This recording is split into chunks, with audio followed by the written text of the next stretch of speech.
Hello, hello. This is your host, Captain Thatch, and I'm excited to bring to you today one of my favorite ships, the Benson. She is a monster in her tier. When played correctly, she can shell out a ton of damage and cover a lot of ground.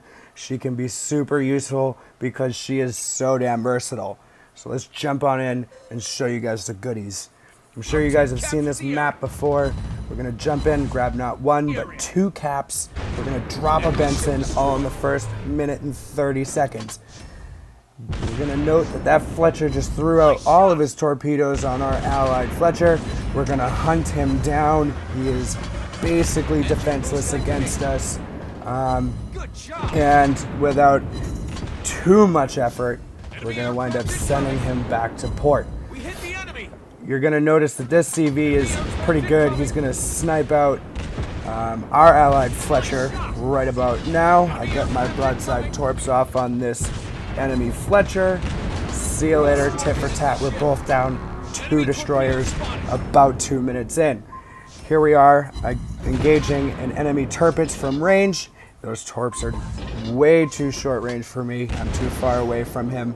They're going to fall short.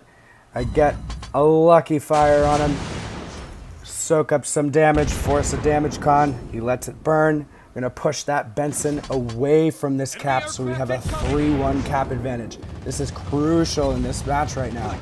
We land a couple of those stray torpedoes on that Tirpitz as we predicted to kind of keep him away, but now we want to bait him in. He is 1v1 almost alone against us. I'm going to throw up some smoke. Notice the CV is trying to lay another strike on me. Not successful with the torpedoes. Some of the biggest assets of this ship is its ability to dance around in its smoke. You don't necessarily have to leave it, but dancing around in it does help, like so. I'm still undetected. I'm firing away on this Tirpitz. It's close enough now that I get 1 fire, now 2, pushing in, and we're gonna send this Tirpitz back to port. See you later, buddy. Well fought, well tried to engage, and not so much. In the midst of all that, that CV landed a nasty little bomb strike on me. I'm going to hunt him down, and I'm going to try and grab this 4th cap. Notice that this CV has been pretty relentless on this video, but it hasn't really deterred me. The Benson is such a versatile and maneuverable ship. She can really adapt to almost any situation you throw her into.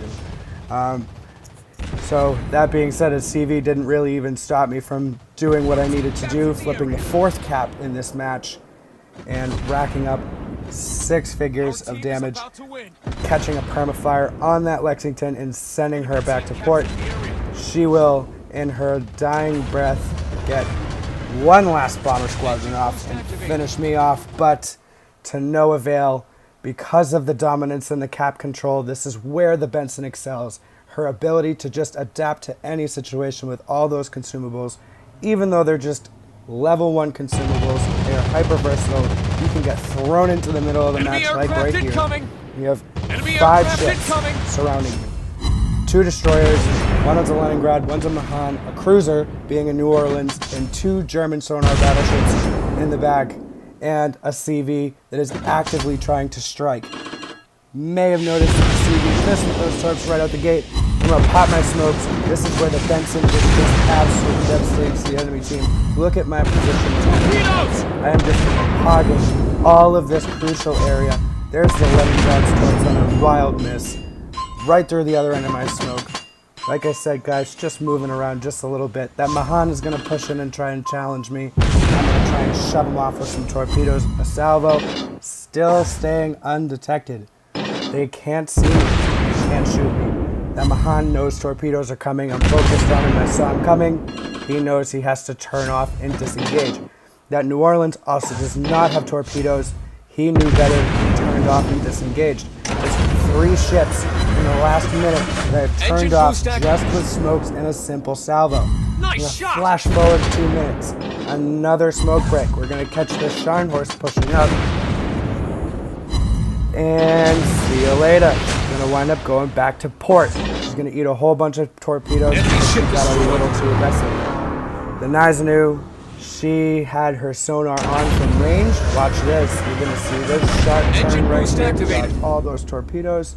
But this, guys, this is where destroyer players rage at battleship players for sailing in straight lines. I'm going to show it to you right here. This is why this video is a little bit longer.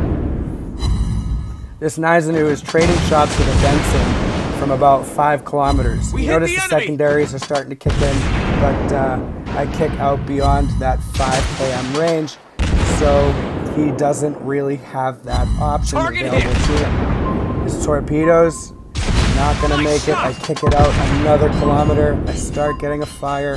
He's going to let it burn. He knows he cannot use his damage con because if he floods, he will die. But watch this. A minute 18 left in the battle. Good job. And he's sailing in a straight line. A minute 18, those torpedoes went by.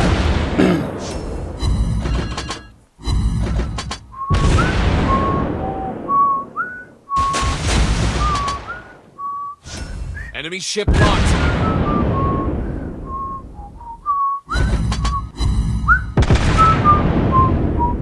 Back to port she goes. That's a perma flood. You notice her trying to use her wheel to compensate, but she doesn't have a damage con. She burned it way early on. And that's it, guys. Target hit. You can't sail in straight lines. There's what? 26 seconds right there. A straight line that I hit her with stealth torps from about 6 km away. This Benson, amongst this versatility, is a tiny target. Just look at the size of that frame. There's not a whole lot to shoot at. So when you start getting into these gunfights from 5, 6, 7 kilometers away, it's very hard and obnoxious to hit you versus something that's significantly bigger, like, say, the Akazuki. Anyway, thank you. Like and subscribe for more. This is Captain Thatch, and have a good one.